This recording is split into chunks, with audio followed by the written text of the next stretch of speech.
আমরা নতুন কুড়ি নামে যে অনুষ্ঠানটি ছিল, এখানে আমরা নতুন কুড়ি স্পোর্টসকে আমরা চালু করতে চাই।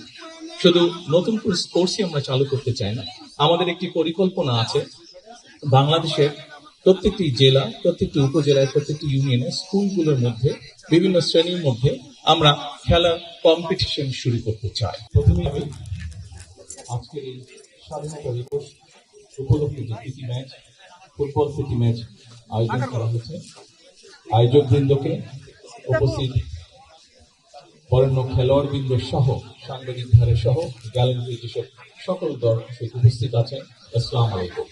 প্রথমে আমি সকলকে আজকের এই স্বাধীনতা দিবসের আন্তরিক অভিনন্দন এবং শুভেচ্ছা জানাই।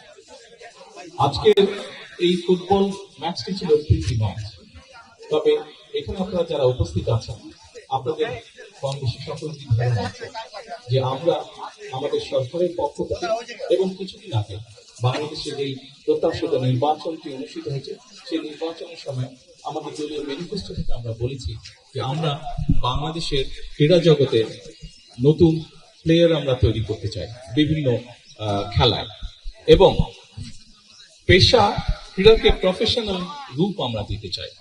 এবং সেজন্যই আমরা সিদ্ধান্ত নিয়েছি যে আমরা নতুন কুড়ি নামে যে অনুষ্ঠানটি ছিল, এখানে আমরা নতুন কুড়ি স্পোর্টসকে আমরা চালু করতে চাই।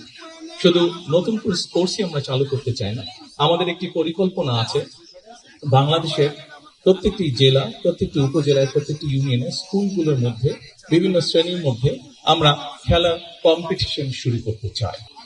আমাদের একটি লক্ষ্য আছে, আমরা চেষ্টা করতে চাই যে ভবিষ্যতে বিভিন্ন আন্তর্জাতিক ফোরামে যেই খেলাগুলো অনুষ্ঠিত হয়ে থাকে, সেখানে আরো কিভাবে বেশিভাবে আমরা দেশের জন্য সম্মান বয়ে আনতে পারি, এবং তার জন্য আমরা সুন্দরভাবে আমরা ভালো খেলোয়াড় তৈরি করতে পারি, সেটিরও আমাদের পরিকল্পনা আছে, সেটিও আমাদের চেষ্টা আছে। আজকের এই স্বাধীনতা দিবসে আসুন আমরা সকলে সিদ্ধান্ত নেই, আমরা সকলে চেষ্টা করি, যারা আমরা বিভিন্নভাবে বাংলাদেশের বহু মানুষ আছেন যারা ক্রীড়ার সাথে প্রত্যক্ষ বা পরোক্ষভাবে জড়িত আছেন, তাদের সকলের কাছে অনুরোধ থাকবে, আসুন আমরা বাংলাদেশের ক্রীড়া জগৎটিকে সুন্দরভাবে, দলমত নির্বিশেষে সুন্দরভাবে আমরা এই ক্রীড়া জগৎটিকে গড়ে তুলি। এই ক্রীড়া দেশের জন্য যেরকম সম্মান বয়ে আনতে পারে, এই ক্রীড়া আমাদের মধ্যে সুন্দরভাবে বন্ধুত্বের, ভ্রাতৃত্বের বন্ধনও তৈরি করতে সক্ষম বলে আমি বিশ্বাস করি। আবারও সকলকে স্বাধীনতা দিবসের শুভেচ্ছা জানিয়ে, এবং আমার সামনে সাংবাদিক ভাইরা আছেন যারা আপনাদের মাধ্যমে দেশের সমগ্র সকল মানুষকে, দেশবাসীকে আমার স্বাধীনতা দিবসের শুভেচ্ছা জানিয়ে আমার বক্তব্য শেষ করছি। আসসালামু আলাইকুম।